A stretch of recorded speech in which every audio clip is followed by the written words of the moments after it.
Décrire un vin équivaut à décrire un nuage. Ce qu'on peut écrire à un moment précis sur une bouteille que l'on boit ne vaut que pour cette bouteille-là, et ce jour-là. Gérard Oberlé, Itinéraire spiritueux, édition Grasset. Bonjour, je suis Mathieu Hervé.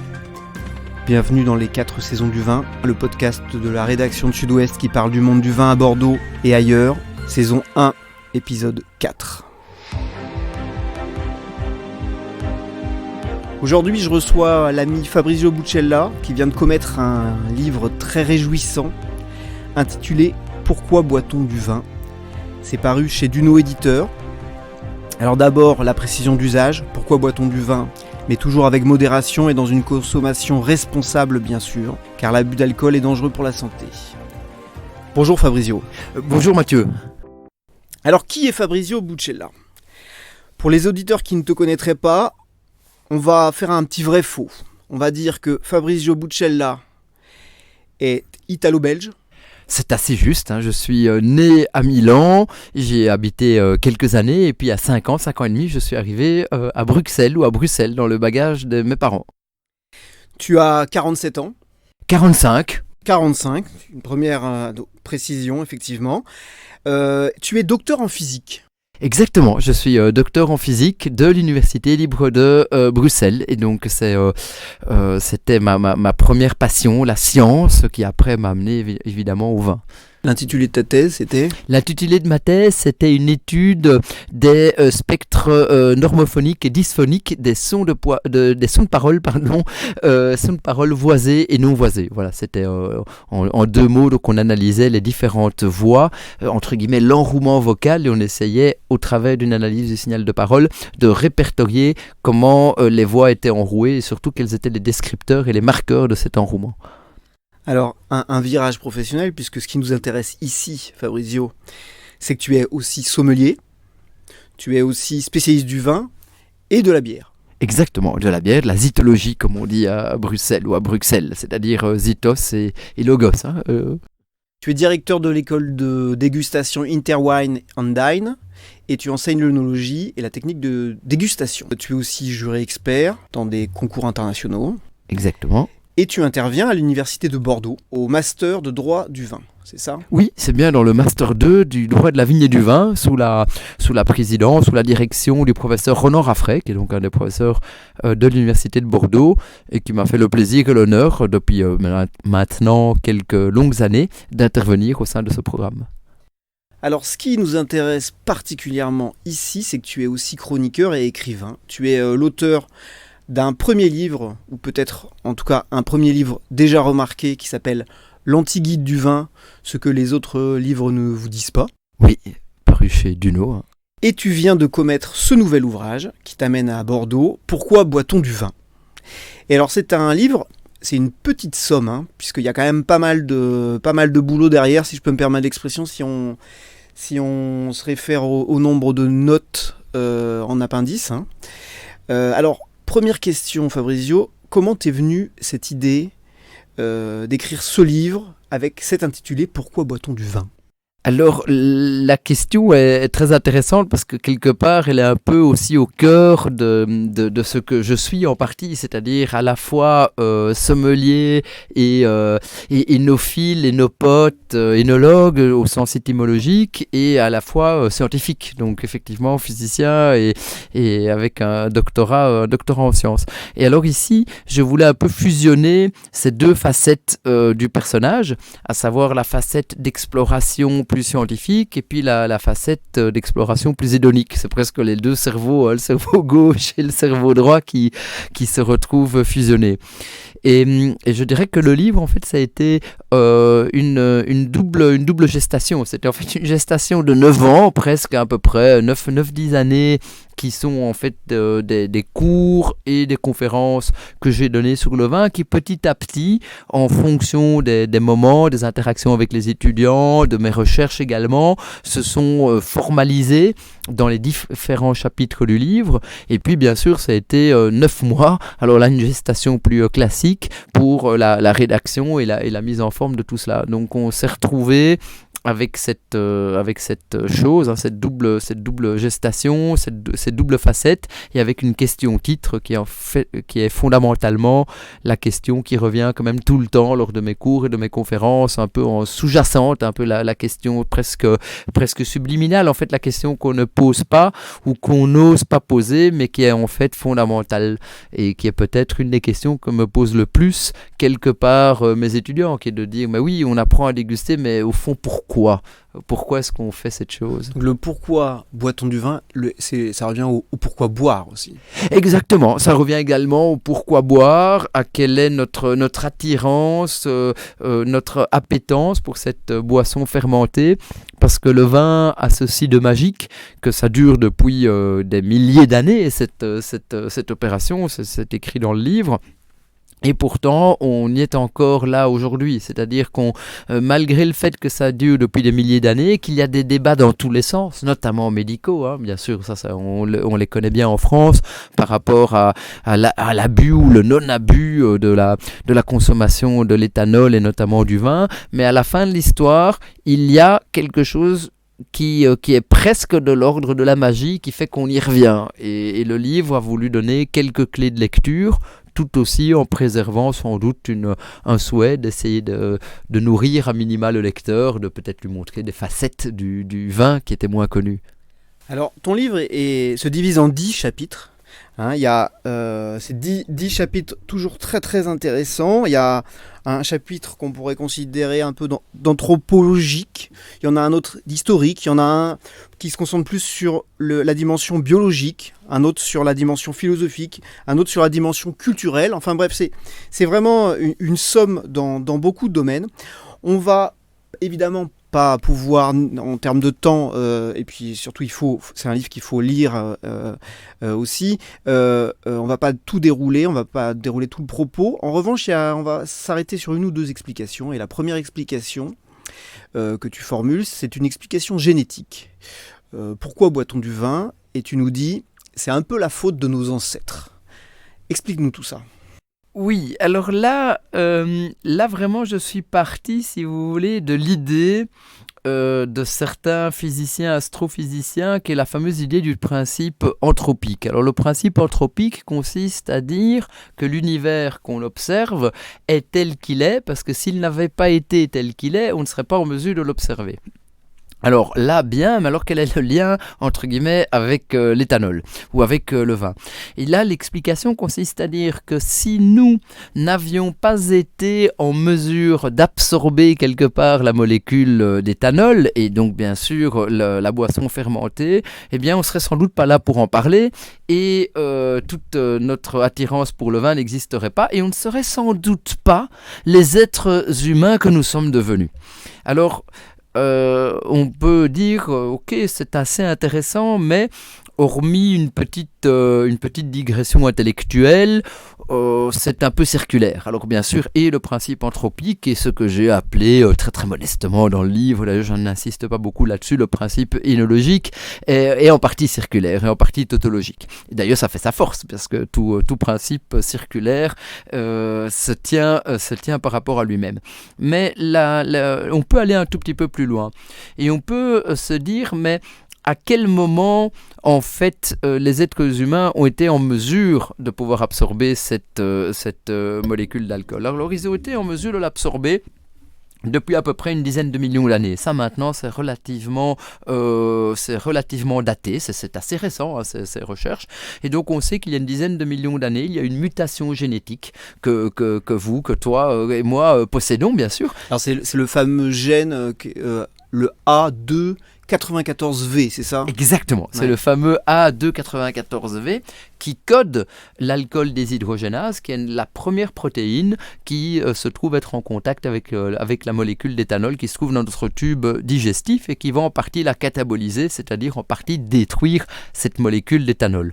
Pour la petite histoire, il y a certaines populations, notamment asiatiques, qui n'ont pas la mutation génétique et qui donc sont moins en mesure de cataboliser la molécule d'éthanol. J'ai une de mes étudiantes d'ailleurs qui prend, lorsqu'il vient une dégustation, un tout nouveau médicament qui permet éventuellement de l'aider dans cette opération. Mais sinon, forcément, dès qu'elle prend un verre, elle a des modifications comportementales et psychiques beaucoup plus importantes par rapport à celles que nous avons. Alors, ce qui est assez intéressant par rapport à cette chose, c'est qu'on dit, ok, la mutation génétique est apparue, mais dans le processus ou dans le concept d'une évolution, dans une théorie évolutionniste, on doit essayer de voir comment est-ce que la mutation génétique, qui elle se produit de manière hasardeuse, eh bien, donne, si vous voulez, aux peuplades qui en bénéficient une forme d'avantage concurrentiel par rapport aux autres. Et ce qui fait qu'à un moment donné, ce sont ces peuplades-là ou cette branche-là qui réussit à obtenir une forme de domination dans l'habitat. Et là, l'hypothèse qui a été soulevée il y a quelques années par un scientifique anglo-saxon, c'est celle du drunken monkey, donc c'est-à-dire l'hypothèse du singe ivre, et qui signifie qu'à l'époque paléolithique, nos ancêtres, qui étaient les fameux chasseurs-cueilleurs, qui donc cueillaient des fruits, se sont mis pour certains, en tout cas ceux qui avaient la mutation génétique et qui donc avaient l'alcool déshydrogénase, en chasse de fruits tellement mûrs qu'ils en avaient démarré une fermentation. Et donc on peut dire, ok, ça c'est bien joli, mais en quoi le fait qu'ils absorbent des fruits, parce que c'était leur régime, ils étaient fructivores en grande partie, pourquoi est-ce que ça leur donne un avantage concurrentiel par rapport aux autres? Alors ça leur donne un avantage concurrentiel sur plusieurs plans. Le premier, bien sûr, c'est que la molécule d'éthanol donne à l'organisme, 1 gramme d'éthanol donne de plus de kilocalories qu'un gramme de saccharose, de glucose ou de fructose. Donc ça, bien sûr, ils ont un apport calorique plus important. Le deuxième avantage, c'est que si on peut penser, en tout cas on pense qu'ils étaient relativement sensibles aux effluves et aux senteurs de l'éthanol, eh bien c'était aussi un marqueur bien sûr de fruits extrêmement mûrs, bien plus éventuellement que la modification de couleur ou que la modification de la texture de la peau des fruits. Et donc ceci donne quand même un faisceau d'indices qui pourrait indiquer que nos ancêtres chasseurs-cueilleurs à l'époque paléolithique, eh bien, se sont retrouvés avec une mutation génétique sans doute apparue de manière un peu hasardeuse et que celle-ci a joué dans une théorie évolutionniste relativement classique, en forme d'avantage concurrentiel avec une modification entre guillemets comportementale qui leur a justement provoqué un petit plus par rapport à leurs voisins, et c'est ce qu'on a appelé dans le livre le chapitre sur les antécédents familiaux. Parce qu'alors, quelque part, on peut en tout cas, en partie bien sûr, parce que tout est une question de choix. Moi, je suis vraiment un adepte du libre examen, de la libre pensée. Mais si vous voulez, quelque part, ça consiste à dire, bah oui, forcément, si nous absorbons et si nous apprécions aujourd'hui la molécule d'éthanol, c'est parce que l'histoire nous a conduit à être les créatures que nous sommes et qui sont capables de l'absorber. Ça nous a tellement conduit là que ça nous avait... Nos ancêtres en ont eu un petit avantage au cours de l'évolution. Très bien, donc pourquoi boit-on du vin? Première explication, l'explication génétique. On fait un très grand bond dans le temps et tu formules une autre explication, c'est l'explication philosophique. Depuis les Grecs, et la littérature est assez vaste et sérieuse et touffue sur le sujet, le vin considéré comme sérum de vérité, avec chez les Grecs même une codification de comment on boit du vin, et finalement le comment répond un peu au pourquoi.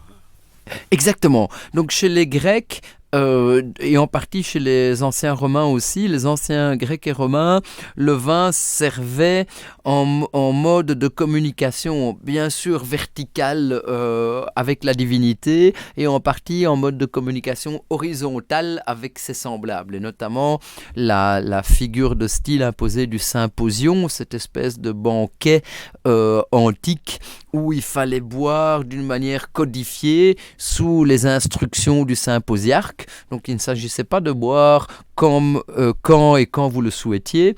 En partie, vous pouviez boire de temps en temps librement, mais en tout cas, quand ça vous était imposé par le Saint-Posiarque, l'ensemble de la communauté devait absorber le vin qui était mélangé dans le cratère par les chansons et puis servi aux différents convives.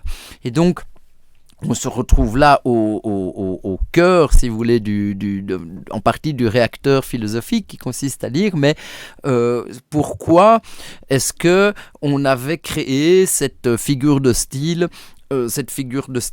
collective et en partie imposée. Alors, juste avant d'aborder le pourquoi de la figure de style, remarquons qu'elle n'est fondamentalement pas dissemblable également de certaines figures de style que nous connaissons aujourd'hui dans nos sociétés contemporaines, de type le petit verre entre collègues en sortant du boulot, ou la bière au mi-temps lors d'un match de foot, ou pour ceux qui pratiquent du sport, le verre à la buvette après l'avoir pratiqué. Quoi. Voilà, exactement. Il y a quelque chose de rituel. Et donc on voit bien que c'est abordé aussi dans d'autres chapitres, mais on voit bien ici que le vin recouvre quand même de multiples fonctions, bien sûr. Il y a les fonctions culturelles, mais il y a aussi une fonction de type lubrifiant social, il y a une fonction de communication, une fonction d'échange, une fonction d'être ensemble. Il participe vraiment au moment d'être ensemble, en plus de pouvoir augmenter ou en tout cas favoriser la discussion et le débat. En tout cas, si on prend par exemple ici le banquet de Platon. Et ce qui préoccupait Platon, donc comme ça petit à petit on arrive à cette discussion, c'était au-delà du vin, c'était bien plus l'effet du vin, à savoir l'ivresse. Platon était manifestement obsédé par l'ivresse. Il n'était pas du tout inquiet par rapport à l'effet du vin que nous appellerions aujourd'hui de consommation responsable, encore que ça c'est un concept tout à fait moderne. Pour Platon, l'effet du vin était de toute façon à mettre en parallèle avec ce qu'on appelle l'état d'ébriété. Et donc lui était inquiet par rapport à ça. Il s'est interrogé dans ses écrits, on le voit assez clairement, il s'est interrogé toute sa vie sur quelle est la fonction de l'ivresse et de l'ébriété, et surtout de quelle attitude faut-il avoir face à ça. Et il a finalement une attitude relativement ambivalente qu'il codifie dans les lois, qui est un ouvrage tardif qu'il écrit vers la fin de sa vie, et donc certains exégètes de Platon considèrent que dans l'ouvrage des lois, c'est un peu le dernier Platon, si vous voulez, celui qui a fait un peu la somme de tout son savoir et de toute son existence. Alors là, c'est magnifique parce qu'il codifie ça en fonction des classes d'âge. Alors que nous dit Platon? Il nous dit en dessous de 18 ans, pas rien.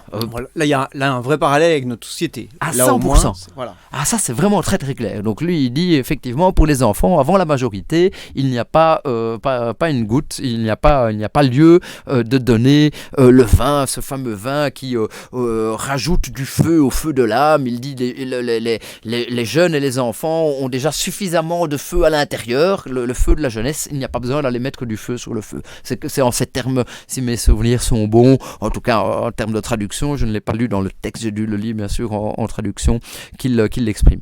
Alors après ça, il commence à déterminer les classes d'âge, et puis il dit pour les tout jeunes, si vous voulez, ceux qui ont atteint la majorité, alors là, jusqu'à une trentaine d'années, on peut accepter du vin avec modération. Alors, pour les personnes entre 30 et 40 ans, ivresse possible, mais pas d'une manière constante, si vous voulez, ou en tout cas pas d'une manière régulière. Et alors là, ça se corse, ou en tout cas, ça devient vraiment intéressant pour les personnes de plus de 40 ans, catégorie d'âge à laquelle... Tu as 45 ans. Moi, j'ai 45 ans, à laquelle j'appartiens. Et alors là, il dit ivresse recommandée. Alors bon, voilà, le philosophe qui dit ivresse recommandée. Pourquoi dit-il ivresse recommandée? Parce que le vin permet de retrouver en partie la fougue et l'entrain de la jeunesse. Et alors, bien sûr, on comprend à lire entre les lignes que le philosophe pense sur une série de plans, et notamment un plan pas exactement platonicien. On aura compris que un petit verre de vin ou deux petits verres de vin permettent une série peut-être d'actions qui, pour les personnes plus âgées, sont peut-être un peu émoussées. Voilà, disons-le comme ça. D'accord. Très bien. Donc, la deuxième explication, l'explication philosophique. Pourquoi boit-on du vin ? On avait Platon à la table. Alors, tu balayes vraiment une somme d'explications. On va s'arrêter uniquement sur ces deux-là. En revanche, on va approfondir la réflexion sur la dégustation. Parce que ce livre, c'est un prétexte à vagabonder dans l'histoire du vin, mais dans l'histoire de l'humanité. Et il y a un chapitre qui me semble très intéressant, que tu as intitulé « Ne vous laissez pas duper ». Et dans ce chapitre, tu insistes sur un point. C'est très très difficile de véritablement évaluer une bouteille de vin et sa qualité. Pourquoi ? Alors là, pour, je dirais, deux grandes raisons. Et effectivement, on est pour moi là au cœur de l'acte de dégustation tel que nous le pratiquons, je pense en partie tel que je le pratique sûrement, c'est-à-dire qu'à un moment donné, on boit du vin pour évaluer la qualité, la qualité du liquide. Donc cet acte de dégustation très hédonique si vous voulez, mais qui n'est pas que à destination des professionnels. Toute personne qui a voulu acheter une bouteille de vin, à un moment donné, a souhaité évaluer la qualité de celle-ci, si possible, a priori, avant de commettre l'acte d'achat et puis voir si elle était en adéquation par rapport à son échelle de valeur et puis bien sûr par rapport à son budget. Alors l'évaluation de la qualité est un processus qui est extrêmement complexe, donc je le disais pour deux raisons. La première raison, c'est que le vin possède une double qualité comme bien de consommation. La première, c'est qu'il met le consommateur dans une asymétrie informationnelle énorme par rapport au producteur. Le producteur possède une série d'informations que même si vous épluchez tous les sites internet, vous n'aurez jamais, bien sûr, parce que vous n'avez pas participé à l'élaboration du produit et vous ne connaissez pas exactement à la fin ce qui se trouve dans la bouteille. Et donc, les économistes appellent, si vous voulez, ce biais ou cette position d'infériorité du consommateur une asymétrie informationnelle. Le consommateur est en manque d'informations. Alors quand bien même on pourrait dire peut-être que s'il avait toutes les informations, il ne pourrait quand même pas les traiter, mais soit. Ça, c'est le premier point. Mais le deuxième point, alors il y a beaucoup de thèmes, beaucoup de sujets dans lesquels on pourrait être en manque d'informations. Quand j'achète une voiture, par exemple, je sais que c'est pas trop dans l'air du temps maintenant, il faut plus utiliser les voitures, mais je veux dire, on s'entend. Tu achètes un avion, par exemple. Quand j'achète un avion, voilà, par exemple, je suis aussi dans une forme d'asymétrie informationnelle. On regarde le scandale de Boeing, ben, ça c'est exactement ça. Mais par ailleurs, si vous voulez, donc c'est pour indiquer que le vin n'est pas le seul produit d'échange et de commerce qui met l'acheteur vis-à-vis du vendeur dans ce type d'état. Mais par ailleurs, le vin, il a une caractéristique qui lui est vraiment propre, c'est le fait que c'est un bien d'expérience. C'est-à-dire qu'on est obligé d'altérer le produit, en gros, d'ouvrir la bouteille, de la débouchonner, donc elle n'est plus disponible pour la vente et pour l'achat, avant de pouvoir en profiter. Si je vais acheter un pull, je ne sais sans doute pas exactement comment ce pull a été fabriqué. J'ai bien sûr une énorme asymétrie d'informations. Je connais éventuellement les ingrédients, si vous voulez, avec lesquels le pull a été fait, mais je ne connais pas les machines, les métiers à tisser, je ne connais rien de rien, mais je peux essayer ce pull.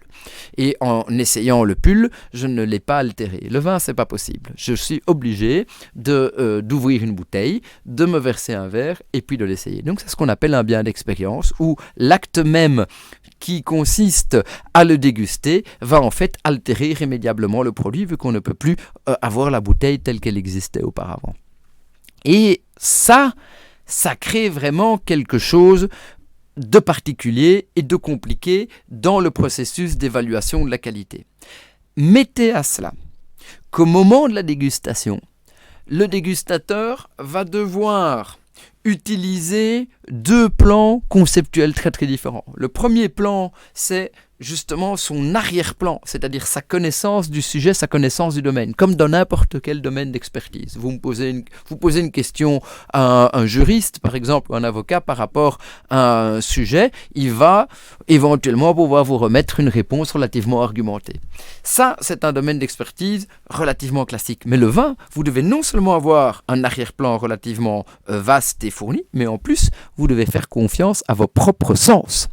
À vos propres sens qui vont vous donner à ce moment-là, d'ailleurs pendant un instant et une durée relativement brève, une information qui est l'information sensorielle de l'acte même de la dégustation. Alors vous comprenez qu'en fait l'évaluation de la qualité devient un processus extrêmement complexe parce que d'abord il vous conduit à la fois utiliser l'arrière-plan de connaissance et en plus une information sensorielle, et ces deux éléments doivent se jauger et se réaliser à peu près au même moment, c'est-à-dire au moment où vous dégustez le vin. Et dans un certain contexte. Et dans un certain contexte, exactement. Et puis par ailleurs, vous savez que quand vous dégustez le vin, c'est à ce moment-là que c'est fait, parce que c'est un bien d'expérience, et donc il ne s'agit pas de dire « Ah, mais je reprendrai un petit verre demain ou après-demain », parce que tout le monde sait que ce ne sera plus exactement le même vin. Il ne s'agit même pas de dire « Je prendrai un verre d'une autre bouteille », parce que tout le monde sait que si vous prenez deux vins du même vigneron, même du même millésime, provenant même de la même cuvée, de deux bouteilles différentes, on peut quand même avoir des différences. Et l'ensemble de ces choses font que l'acte d'évaluation de la qualité est un acte relativement complexe. Donc finalement, on ne déguste jamais deux fois la même bouteille. Et donc finalement, on ne déguste exactement jamais deux fois la même bouteille, et on se retrouve avec un souci parfois, c'est qu'on se rend compte que les experts, parce que fondamentalement, si vous voulez, si vous avez un bien d'expérience et une asymétrie informationnelle, l'issue à laquelle vous et moi pouvons essayer de s'accrocher, si vous voulez, le radeau de la méduse de l'affaire, c'est de déléguer à d'autres la tâche de nous dire si le vin est de qualité ou pas. C'est ce que j'appelle les experts. Nous le faisons tout le temps pour les restaurants, nous le faisons tout le temps bien sûr pour le dernier cinéma, on le fait également pour les pièces de théâtre, une représentation à l'opéra. Alors ça peut être des experts qui sont simplement un cercle d'amis, mais ça peut être des experts qui sont des experts reconnus dans ce domaine-là. Dans le vin, c'est particulièrement vrai. On va donc, pour se sortir de ce nœud bien d'expérience et asymétrie informationnelle, demander à des experts de faire le travail pour nous. Et puis là, je ne vais peut-être pas déflorer l'ensemble du sujet, mais là, on le met quand même bien en avant dans le livre. On se rend compte qu'en fait, les experts, malheureusement, ne sont pas toujours entre guillemets, n'ont pas toujours une expertise qui peut se reproduire d'une expertise à l'autre, c'est-à-dire que parfois le même expert, lorsqu'il va évaluer deux fois le même vin, ne va pas donner la même appréciation, bien sûr il n'est pas au courant qu'il évalue deux fois le même vin, et par ailleurs les experts font rarement consensus, c'est-à-dire que si vous prenez deux experts qui discutent du même vin, eh bien vous aurez rarement un même avis. Alors là évidemment le consommateur il a un peu le nez sous le guidon, il ne sait pas très bien comment s'en sortir. Et là-dessus, tous les auditeurs qui sont intéressés par ces problématiques, on les renvoie évidemment à l'ouvrage parce que les développements sont particulièrement intéressants et particulièrement éclairants là-dessus. Alors, on va continuer notre promenade dans le monde du vin et cette fois-ci, de circonstance, on va s'arrêter à Bordeaux puisqu'il y a un chapitre où il est beaucoup question du vignoble bordelais. Il est intitulé « Flagrant délit de signes extérieurs de richesse » et tu reviens, Fabrizio, sur la région et surtout la rénovation des châteaux et la construction des chais d'architectes. Alors, pourquoi avoir fait figurer ces réflexions dans un livre intitulé « Pourquoi boit-on du vin ?» Et deuxième sous-question, là-dedans tu dis « Le vin, ces dernières années, a changé de statut ». Donc c'est un élément de réponse. Je voudrais que tu nous développes un peu tout ça maintenant. Alors, ce chapitre me tient très très fort à cœur parce que ce sont des recherches en grande partie originales qu'on a menées à l'Université libre de Bruxelles et en faculté d'architecture justement sur la rénovation par des architectes célèbres, des stars architectes, des architectes du top 10 mondial de chais, de bâtiments, je dirais, d'accueil vitivinicole. Bien sûr, il n'y a pas qu'à Bordeaux que ça s'est produit. On a notamment une autre région qu'on a étudiée, c'est celle de La Rioja en Espagne. Mais à Bordeaux, il y a une concentration qu'on ne trouve nulle part ailleurs dans le monde. Donc c'est vraiment une région qui, de ce point de vue-là, a une attention qui, à mon avis, n'est pas suffisamment... en tout cas, mériterait une attention sans doute plus importante de la part de la critique et des experts sur cet élément-là. On en parle bien sûr, mais je pense qu'il y a vraiment quelque chose qui s'est passé à Bordeaux. Et par ailleurs, une chose c'était d'étudier ces gestes architecturaux. On a essayé de les étudier, de les distinguer, parce que notamment par rapport à Bordeaux, on a pu montrer qu'il y avait un style architectural propre au Médoc et puis un style architectural propre à Saint-Émilion, les fameuses régions rive gauche et rive droite, qui ont aussi des styles de vin très très différents, aussi des structures d'exploitation relativement différentes. Ça a été une recherche qui a été publiée d'ailleurs dans la revue des œnologues et qui est, si vous voulez, vulgarisée et décrite dans ce chapitre du livre.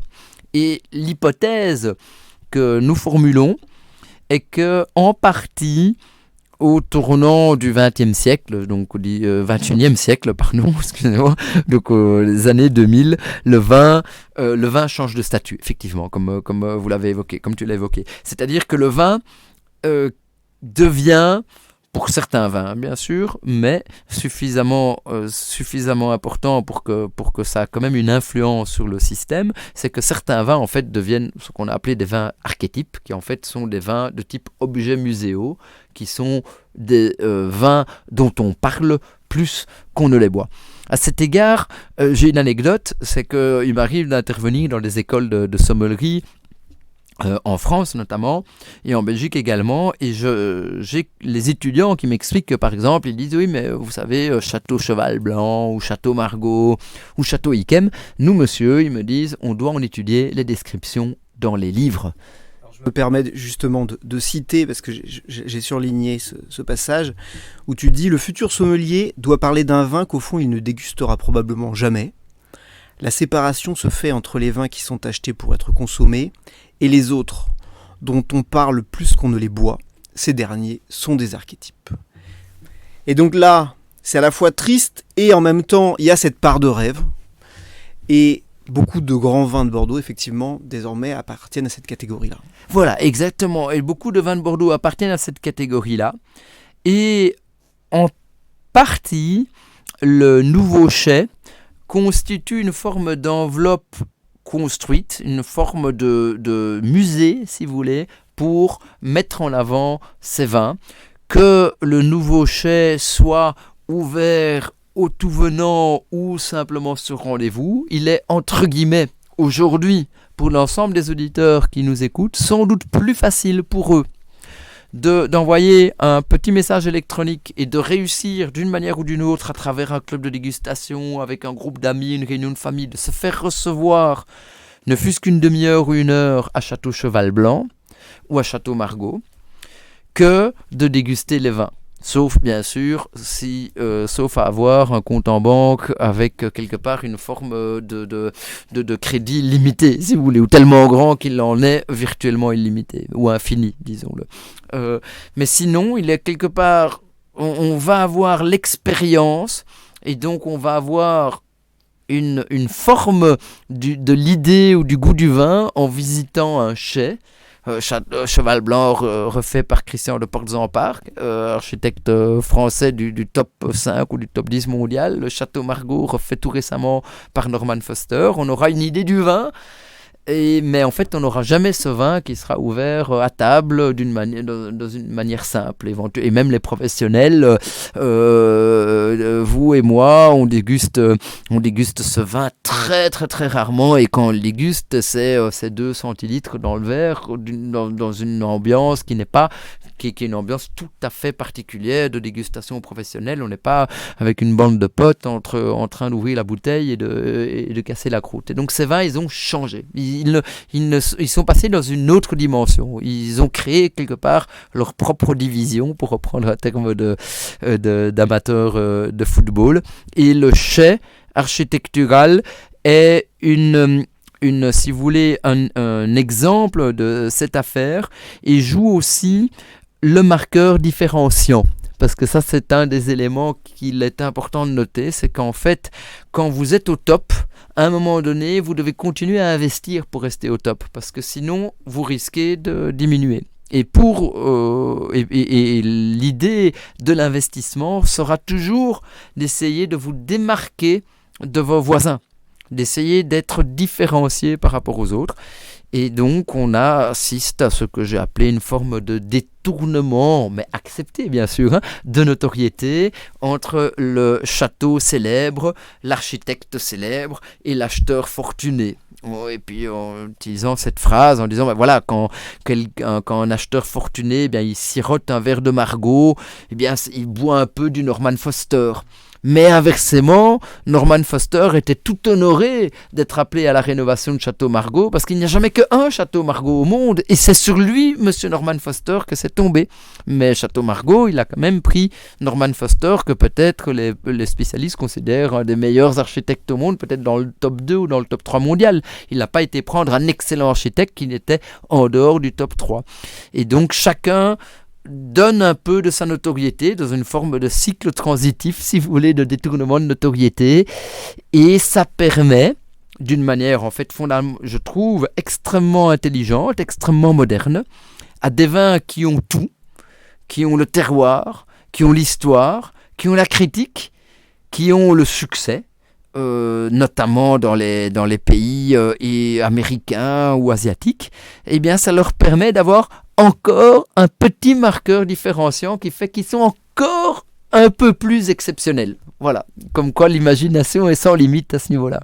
Très bien. On va pas déflorer davantage le propos du livre, mais on peut vraiment renvoyer tous les amateurs et tous les dégustateurs à ce chapitre sur la région bordelaise, parce que c'est extrêmement instructif. On va pas non plus déflorer le reste du livre, parce qu'il y a des chapitres dont on n'a pas parlé, mais qui sont aussi extrêmement intéressants. Après 9 ans de réflexion, 9 ans d'études, 9 ans de lecture, pourquoi boit-on du vin ? Oui, et puis 9 ans de cours et de recherche. Fondamentalement, ma réponse est peut-être, en suivant celle de Talleyrand, personnellement, si je bois du vin, c'est en grande partie pour pouvoir en parler, en partie aussi pour pouvoir écrire des livres, si vous voulez, mais ça reste toujours une forme de communication. Et donc, je pense que c'était Brillat-Savarin, mais à vérifier, qui disait à propos des mets que les mets caquetés en paraissent meilleurs, donc quand vous discutez d'un mets, il n'en paraît que plus savoureux. C'est bien sûr également vrai pour le vin dont on parle, le vin dont on partage pas uniquement le flacon, mais la description avec des amis dans une ambiance décontractée, eh bien il sera meilleur. Et donc peut-être que ma réponse, mais elle est tout à fait personnelle, c'est que si je bois du vin, c'est en partie pour en parler. Eh bien, ce sera la conclusion. Je resterai bien discuter encore un bon moment avec toi, Fabrizio, mais comme disait ma grand-mère, il n'est de bonne compagnie qui ne se quitte. Je rappelle que Pourquoi boit-on du vin est paru chez Duno, une enquête de Fabrizio Buccella. L'ouvrage est disponible dans toutes les bonnes librairies au prix de 18,90 €. Un grand merci, Fabrizio. Merci à toi de m'avoir invité. C'était un plaisir de te recevoir. Merci aussi à vous tous et toutes qui êtes de plus en plus nombreux à nous écouter, à écouter les podcasts de Sud-Ouest. N'hésitez pas à nous envoyer vos remarques, vos avis, vos suggestions pour les prochains numéros à podcast@sudouest.fr. Retrouvez tous les épisodes sur sudouest.fr, et pour ne pas les manquer, pour pas manquer les prochains, Abonnez-vous à Sud-Ouest sur Deezer, sur Spotify, sur iTunes ou sur Google Podcast. C'était les 4 saisons du vin. Merci et à bientôt.